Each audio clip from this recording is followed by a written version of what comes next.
hey, I started my company a couple of days ago, and I'm pretty sure I'm coming up to a point that I need money. How do I fund this thing? All right, you're going to want to ICO this, so you're going to have to come up with a token name.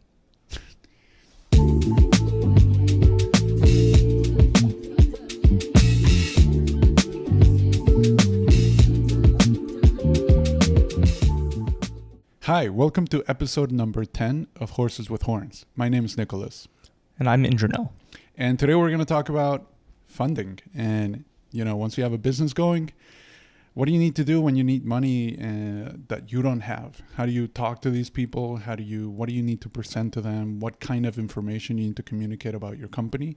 And also really just kind of going back to, do you even need to do it? Is there any other alternative to raising money that you haven't considered? So let's start from that, actually. What do you think goes into the decision making of needing to raise money?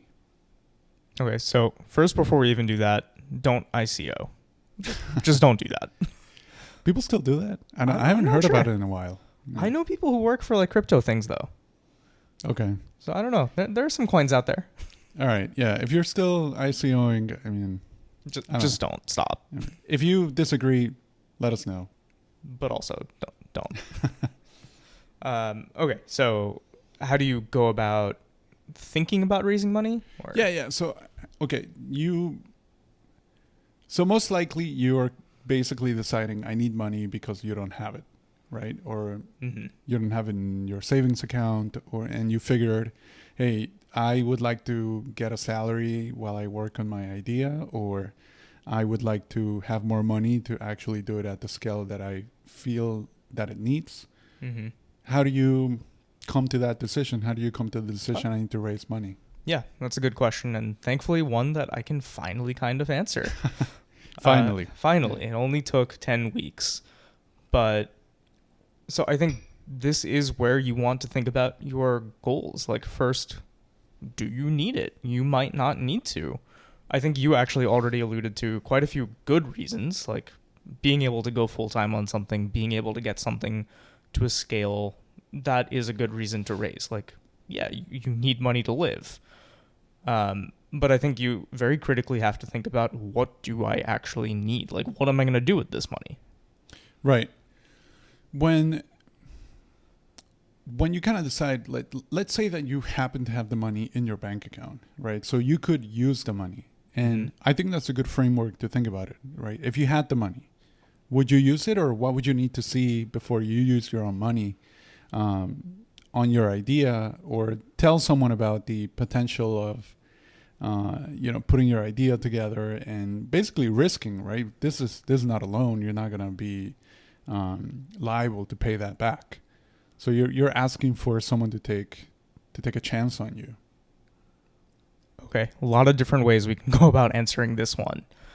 You can approach it from like feasibility standpoint of even raising the money. Would you use the money in your bank account? I think you're going to find that most investors, particularly like a sophisticated VC, will want to see that you've done as much as you can with your money first, because it is about that building that trust, and also that, generally speaking, a VC dollar is not a loan.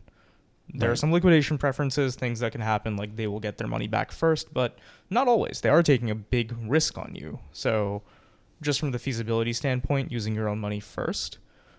The other thing, and we can start to piece these together, we'll think about where we want to go with this, but you're on the clock. Once you take somebody else's money, it's no longer like a side project or something. You're in, and you have to provide a return in the next 5 to 10 years.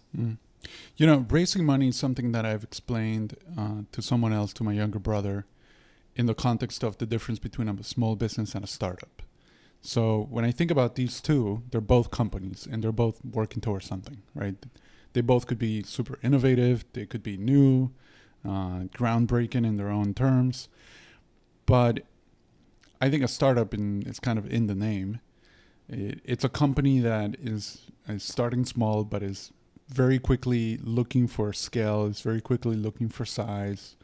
And the analogy that I've given before is, we can both go to the gym and we both want to get to, bench pressing 500 pounds, right? And you are going to say, okay, since I want to get to 500 pounds, my strategy is give me some steroids. I'm going to bench press. I'm going to get there really quickly. And then I'll think about a way to stop taking them, to phase out of the steroid usage, help, or any other drugs, I guess, and then sustain, right? Because you needed that extra help to get to that point quickly, and then you turn your problem into not how to get there, but how to stay there sustainably. And I think the small business approach is sustainability from the beginning, right? There's no extra cash. You just have to go from no clients to client number one, and then client number two, and things will be exponential most likely at some point. But if you approach it from a very we need to be profitable right away kind of angle, in theory at least, it's a longer journey. Yeah, I mean, that's the beauty of a small business. It is that you almost don't have any other option. You need to be unit profitable from day one. And yeah, ideally the business itself has to be profitable fairly quickly. You might be able to get a loan, but like when we're thinking about VC dollars, you could be raising 4 to 10 million, or I guess if you're an AI company, hundreds of millions in your seed round, where you have nothing. You may not even have a good idea. It's just 1 to 2 people with some semblance of an idea, and you're asking for millions of dollars. A small business is never going to even think about asking for something like that. Is it possible though? And I know that this goes along with the concept of growing or dying, right? Is it possible that your small business will fail because it didn't have that initial injection, and it may have been a really good idea, but because it needed scale to compete, it failed early, and then the startup had that injection, but then when the help was taken out, the startup failed just a little later, right? Do you think a good business could fail because of lack of money in the beginning? Yeah, I think it could, but I think companies fail from a lack of funding less often than we might think. Either not even just in the beginning, but like even later stages. Mm-hmm. Monitoring your metrics, making sure that you have actual fit and you're actually serving a need, that's way more important than the funding itself. Like, it's not going to be an answer. Like, just because you raise... Actually, I just watched the WeWork thing finally last night. I think they're a good example of you can raise billions of dollars and it's still not enough if you're not solving a very urgent need. Right. And doing it sustainably and not buying private jets.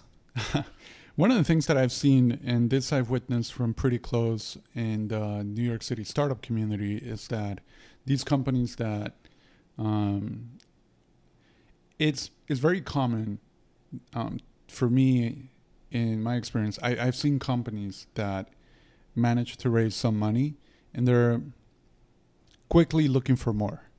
And I think it's because they were already set on a path to figure it out very urgently by the initial VC, that sometimes the answer is just to kind of get in that Ponzi scheme mindset of like, well, let me take your money and I'll go find some other people to take their money, and that will calm you down while I figure out what to do next. But once you start taking other people's money, right, it dilutes your strategy in some way, or it reprioritizes certain things for sure. It prioritizes speed. Do you think though is there a situation, is there a scenario where you can say, as a small company, we're gonna, like you said, we're gonna focus on figuring out an actual need, and in the age of I don't know if this is still the case in 2023, in July 2023, basically almost July 2023. I don't know if this is still the case in a candidate-driven market where you just have to, become as appealing to employees to come work with you, and sometimes that takes funding. Yeah, again, I think it goes to what types of businesses you're working on, what your goals are, and what type of scale you want to get to. So, like, really just going back to the question of, do I even need money? Yeah, I mean, it depends what your goal is. If you are looking for hyper growth, you need to hire a bunch of people, particularly software engineers. Yeah, you need to be able to pay them. And if you can't afford to do that with your own money, which we are realistically talking about being millions of dollars, if you can't afford that, then yeah, you have to raise. Right, and there's also the so far I guess I see three journeys about it in my head. Journey number one is you had the savings, or you came into some money in some way, and you have a business idea, you see a need, and then you become your own VC, right? You invest in your idea. And of course, very biased decision when it's you yourself giving yourself money, but you have an idea and you use your own money, and let's say there's a good amount of money to hire a few people and put the business in motion, right? That's one way that you can go about it. And of course, that money is limited, is going to run out. So the business is going to have to generate some money, and you're going to have to get into profitability pretty soon. The other one is you have some stream of income that could be employment or something else that is enough to serve as investment into the company. It's a good amount of money where you have consistent income from a different stream that is sustaining the business and is giving you enough to hire people and then figure out maybe there's less urgency on the profitability aspect of it, and figuring out something maybe at a higher scale, or not even scale, just time to figure it out. And then the other way, it's like, I have this idea, but I don't have the money. Mm-hmm. So I need to get someone else's money, whether it be VC or a bank loan, or even in that case of saying like, hey, I have another stream of income. That stream of income most likely is going to require some dedication. If you're employed, that's going to require some hours and some focus, right? So if you do that, you won't have the same amount of time and energy for your business idea to put it in motion. But maybe that's the beginning of the sort of the cycle you need to be caught in the beginning and find a way out to when it goes from idea, when it goes from trying to generate traction to really become a business. Yeah, so what I'll also say here is that number 3 particularly happens for certain industries, like biotech for sure is one. You could have to raise hundreds of millions of dollars before you have a product. That's normal. That just happens, and unless you happen to have $100 million, you'll have to raise that. I think number 2 is also, it's a common path. I think it's going to what you just said about you'll start there and then you can steer to number 3 or number 1 where you're either using saved money or whatever, like eventually you get out of it. I think that's one thing that you do have to be careful of essentially just having 2 jobs. Like if you don't make meaningful progress, then all you really did was you just have 2 jobs. You don't really have a business. Mm-hmm.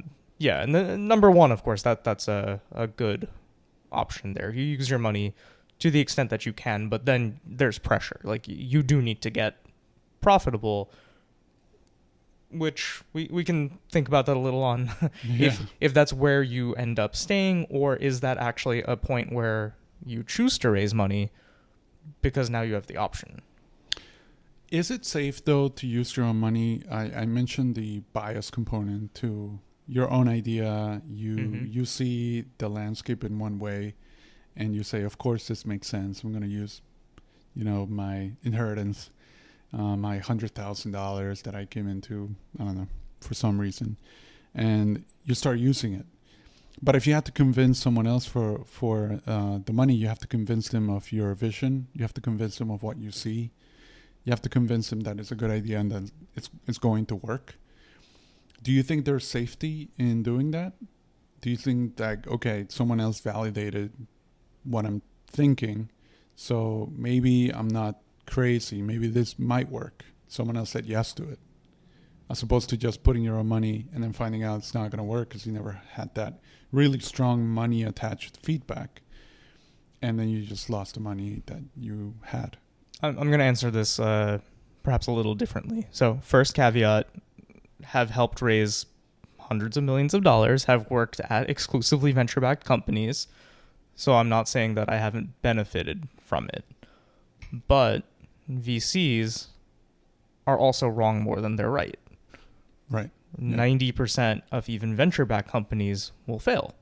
And the VC doesn't get paid, and they're depending on that 10% unicorn cohort to make it back. So I think we shouldn't operate under the assumption that investors know more, and because you've raised, you're guaranteed to succeed or something. You probably have a better chance just because having money is helpful.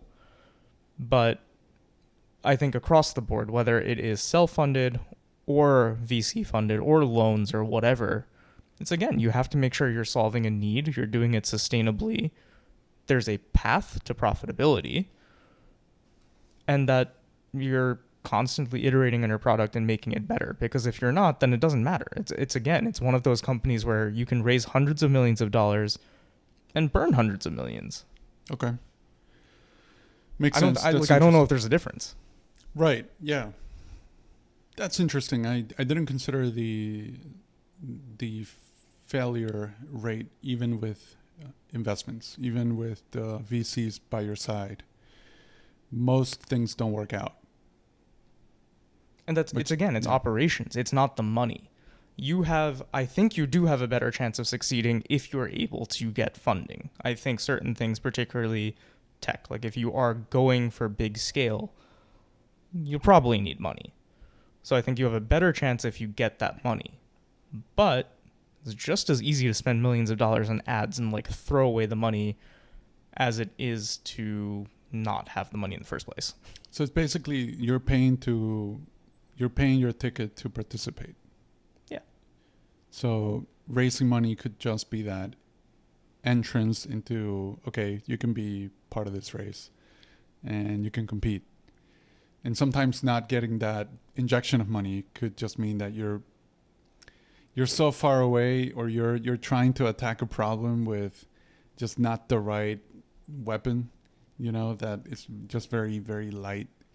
Yeah. That you might never be able to break through, or the chances of finding that opening into the marketplace is just so much more difficult. I actually think your steroids example is perfect for a couple of reasons. If you do steroids and don't lift, you're not actually going to do anything except gain weight. Right. Which is, again, oddly appropriate. The other part of that, though, is it goes with the funding cycle as well. There is a goal to grow very quickly and get to your goal early on. And then magically, right around Series D usually. So at that point, if you're unfamiliar, generally speaking, companies have raised potentially hundreds of millions at that point. It's a pretty mature company, but things can still go wrong. Mm-hmm. That is the point where magically companies will be told to get profitable. Still grow. You still need to grow significantly at that point, but also stop doing the steroids. You're not going to get more money. Make it last. Figure out how you're going to keep growing. Right. Yeah. Well, normally it's also, which series takes you to IPO next most commonly? I don't know. Sometimes people go to like Series F, G, but especially in this recent market, Series D is a good benchmark. Like D might be your last lettered series. You might end up raising again, but it's going to be one of your last big rounds. Got it. Okay. And if you do, come to the conclusion that, yes, I need money, to make my idea work, what do you think one should present, or how does the pitch adapt to the concept of, I'm not thinking of you as a client, I'm thinking of you as a partner, that you can, come on board with me and help me build this company? I think that's the super important word as well. You are looking for a partner when you're looking for money. Like, that's the whole concept of smart money. Mm-hmm. I think both your metrics and your partner's are different depending on the stage. Like seed stage, they tell you just get money from wherever. Don't worry about it because you also don't even have any metrics. Right. At seed stage, you might just be an idea. Beyond that, though, once you start raising serious money, you need metrics. You need to show not just client growth, but retention. Are you keeping the people that you've brought on happy? Any signs of product market fit. Got it. Do you think that So, okay, let me give some context to this question, I guess, first. I was talking to an acquaintance that I met a couple of years ago, and he spent some time in VC companies, a couple of years. He wanted to try something new. He wanted to work, with startups and kind of see what they were all about.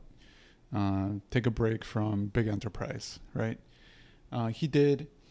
He liked it. He learned a lot. He said he's back into kind of a global company again. But he did tell me that, a lot of what VCs use to convince startups to take their money, which is the opposite problem, I guess, is to say like, hey, I can become a resource to you, and I can offer you, more than the money, right? Knowledge, care, help, network, and all of that. But he said, ultimately, a lot of these startups, all they cared about was your money, and So not about your short-sighted. help, and not about the help, or advice or thoughts or feedback or anything like that. They just give me the money so I can take my idea to tomorrow and keep working on it. Do you think that ultimately, what does taking money from a VC represent? On one hand, it represents a commitment. You are now saying that you're in this, you kind of have a new boss, you're working for them in a way, Right. and you're on the clock. But the reciprocal agreement should be that not only do you have their money and their backing, but you also have their network, you have their resources. You'll find with a lot of the premier VCs, they have things like centers of excellence. They have people on their team that are experienced operators. You can go to them and ask them for advice on any problems that you're having. They can introduce you to clients. If you're in a protected industry, they might be able to even connect you with like lawmakers and regulatory bodies that can navigate those challenges. Right. Yeah. I think, I've never taken money from someone else to run a company. But I do think if I ever were to do that, I would be, well, of course, interested in the amount and how much money I need and how it's going to be used and all that. But All valid. also the other components of an investor that I would be interested in considering is, are you familiar with the problem that I'm encountering? Are you familiar with the market, the industry? And have you seen it or done it successfully before? Just someone that's been around the block a little more. Yeah. So I think it just goes back to that point of, are you actually solving a problem? Getting money is not necessarily the hardest thing. That might be shocking for many to hear, but you can raise money. But what are you going to do with it, and are you actually going to be able to solve the problem? Right. I think it's a very difficult decision to make because, like I said, and I'd like to put always myself, if I had the money, right? If I had the money in my bank account, should I use it? Should I use this amount of money on this idea? It's maybe it's not the most realistic way to think about it, because for an investor, like you said, it's much more of a macro game. It's not like they only have that amount and they're going to give you all of their bank account just to you. They're not, depleting their savings. This is money that they've allocated for risky enterprises. It's not a perfect example, but I think it's a good analogy, and I think it brings to reality, and it brings to say, okay, maybe right now I would not invest in my own idea. So what do I need to change and what do I need to keep working on to become investable, to say like, oh yeah, now I would spend my own, like if I had that savings account, now I would start to use money out of this account. I would also just caution a little against self-rejection, though. I feel like we've talked about this in our very early episodes of your first idea, particularly like your early stage first idea, is probably not going to be the business you end up running. Right. So if you self-reject and say that I'm going to optimize for being fundable, you might again start falling into the trap of you're not really solving a problem. Like you're just trying to get someone to give you money, but that's not actually a business. No, yeah. Right. In my mind, when I use that word is the business is actually set up to solve a problem. Like you're investable. Like if it's my business and if I had my savings account, I would use my own money once the company achieves this, or it looks like this, or is set up on this trend, has this profile. I don't know what else to call it, right? Because if I knew, I would probably knew how to identify and smell success and be a multi-billionaire by now. But whatever that moment is, right? That inflection point where you say, okay, now this train is moving forward. You know, whenever you get to that feeling, that point, hopefully not a feeling, hopefully a little bit more validated than that, but. Right. Like this is a thing that I am fairly certain people want and need. Potentially I myself want and need it. And that's why I'm willing to put my money behind it. Right. So on this topic, actually, we were able to contact a really good friend, a friend that I met through another friend, actually. His name is Philip. And he and I have interacted a lot. Actually, we've never met in person. You could say it was part of networking as well. But Philip, has been around the startup world for a couple of years now, and on really both ends, the VC end and also helping raise money, helping companies raise money as well. So let's listen to what Philip has to say about this very topic. Thank you for having me. So my background is I'm a partner at a Web3 at an early stage VC fund focused on Web3, creator economy, and entertainment. We look at many early stage startups in the pre-seed and seed stages that might be a bit too early for most other investors.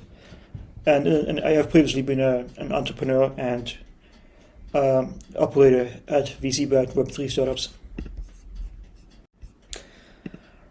So if you try to figure out how to raise money for your business or startup, I think the first thing you need to do is identify whether you are a small business or a startup. Small businesses are usually not venture backable by VC investors, as the market is too small for them, and small businesses seek a sustainable model that will keep the business afloat for the long haul. For startups, most startups need to raise money at some point in their journey, since they go from exponential growth and intend to impact an entire market. So if you are a startup founder, you need to figure out how much you need to fundraise for your business needs and what it will be spent on. Ideally, you should raise as much money as you need to reach profitability, so that you'll never have to raise money again. And if you succeed in it, it will be a lot easier to raise more money in the future, and you'll be able to survive without new funding if the environment, such as today, gets tight. But unfortunately, most early stage startups do not have enough proven tractions in the financials of sales, so it's a lot more difficult to raise the amount needed for profitability, and they end up having to raise multiple rounds and give away a lot of their equity ownership. Typically, the goal is to raise as much money as needed to get the next fundable milestone, which is usually 12 to 18 months later. And usually early stage startups have a lot of operational expenses, such as an employee, which is usually the highest. Most of the fundraising will be spent on hiring teams. So one way to look at the optimum amount to raise in your first round is to decide how many months of operations you want to fund. According to Y Combinator, the general rule of thumb is that an engineer, the most common early employee at an early stage startup, costs around $15,000 per month in the Bay Area. So if you'd like to be funded for 18 months of operation with an average of 5 engineers, then you will need at least $1.35 million in funding. So when you are preparing for fundraising, you will need to determine what type of investments you want to raise and from whom. So it's best to prepare a list of investors that meet where your company meets their investment criteria, and you want them on your cap table, since it might add value. You will usually need to determine how much your company is valued, so that the investors have a starting price point to negotiate the investment amount and valuation. So usually, the more reasonable your valuations are, the more likely the investor will be interested in participating. I would see valuations tend to be between 2 and 10 million. I think it's best if not only if you create a pitch deck, but also share with the investor an executive summary, which is usually like 1 or 2 pages that you can walk them through. Usually just a summary of what the vision, product team, to actual market size, and minimum financials and fundraising goals are. As for the pitch deck, I mean, in general, the most common things that should be included is your company logo, tagline, all the branding stuff, your vision, your most expensive take on why your company exists, the problem you are solving, who the customers are, and how it is a pain point, and then also the solution, the product you are giving them, have created or are creating, and why it's now is the right time. It also should also include information about the market, how big the market is you are tackling, the total addressable market. Make sure it's best if the market size is over 1 billion, since usually VC investors don't like to and take a look at anything below that. And you should include market landscapes such as the competition, show you macro trends, just show any other insights you have that others do not about the market and your competition. And also you should also include show your current traction, such as stats, plans for scaling, future customer acquisitions, any partnerships you have in the pipeline, as well as your business model, how the user translate to revenue, actual plans and hopes. You should include a bit about your team, who the founding team is, the prior experiences, education, and as well as a summary, 3 to 5 key takeaways, usually the market size, key products, insights, traction, among others. And also don't forget the fundraising slide, which is usually just the ask of how much we're looking to raise and what will the money be spent on.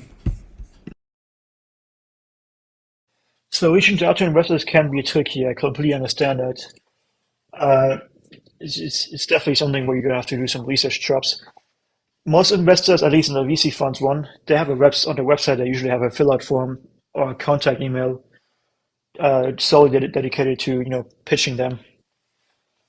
But I don't recommend that, since that one's not the most effective one to get a response. I mean, most VC funds get so many volumes of applicants, just like job applicants, that it's really impossible for them to respond to every single applicant, and they will just end up responding to the ones that they like to move forward. The best way to get responses from investors is through referrals. So maybe you have a friend who is a former entrepreneur who raised money from them. Have them ask them if you can make an intro email or call to one of the investors at the fund. So if you're doing a cold outreach email or LinkedIn message, you should make sure to keep the message short and straight to the point. Make it personalized. Have a summary of a business and market, and do not make it obvious that you're doing like a copy and paste mass email outreach.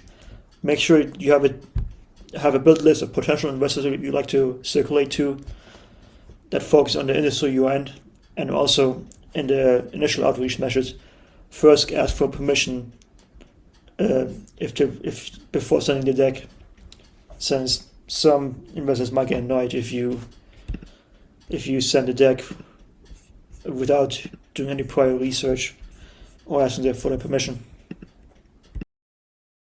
if you are doing a cold outreach on LinkedIn or email, keep the message short and straight to the point. Make sure you have it personalized, have a summary of your business and market, and do not make it obvious that it's copy and paste mass email outreach kind of thing.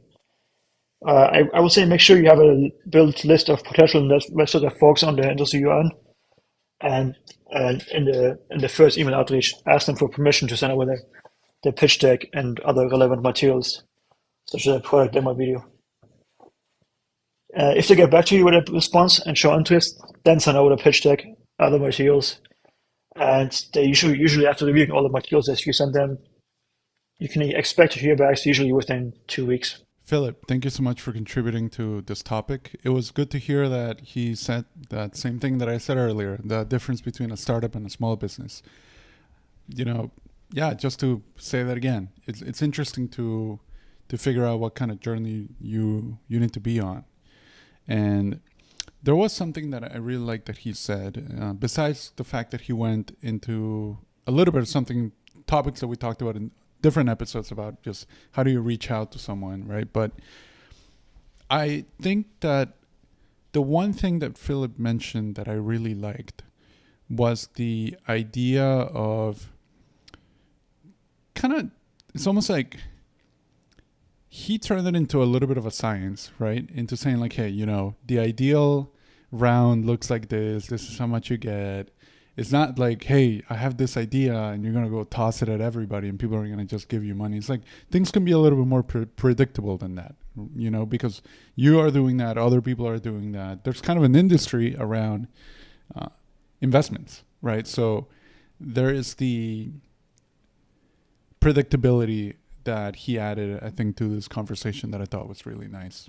Yeah, for sure. So again, thank you. Really insightful content. I think there's also, going back to the problem solving part, not only are you as a company solving problems for others, your investor needs to unlock specific things for you. And certain VCs do have specialties. Like there are VCs that specialize in CPG or food or healthcare, and that's because of their own operating experience and their own connections. And I think that's also part of the science of investing, of you don't need to reach out to every brand name investor. They might not actually be the best fit for you. Sometimes a more niche investor directly related to what you're doing is just better. The other thing that he said that I liked, I've heard it from different people in different, maybe alluding to a different topic, but similar nonetheless. Once you decide that you're not a small business, that you're a startup, then at that point you have to say, hey, if I'm going to go knock on the door of an investor, it's because my idea doesn't have to be good. It has to blow up, right? When an investor comes to you and give you money, they probably don't want you to do really good. They want you to do extremely good, because they only make money if they're going to give you a lot of money. They make money when that lot of money becomes a ton of money. Oh yeah. Even by series B, if they're writing a $20 million check, yeah, you need to return hundreds of millions before it makes sense. Exactly, right? Even doubling is not good enough. No. Right? So while, if you approach it as a small business and you say, oh, wow, okay, I'm going to put in $50K in this idea that I had, and the year ends and that $50K gave you $100K, that's pretty good for you. Yeah. But for a VC, that's not it.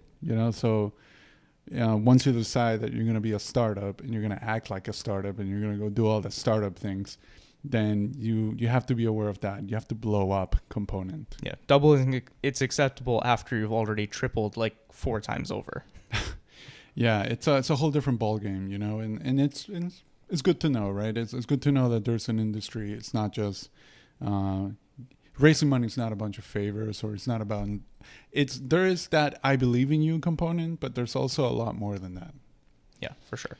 But with that, those are the closing thoughts. Thank you so much for listening to episode number 10. We'll see you next week.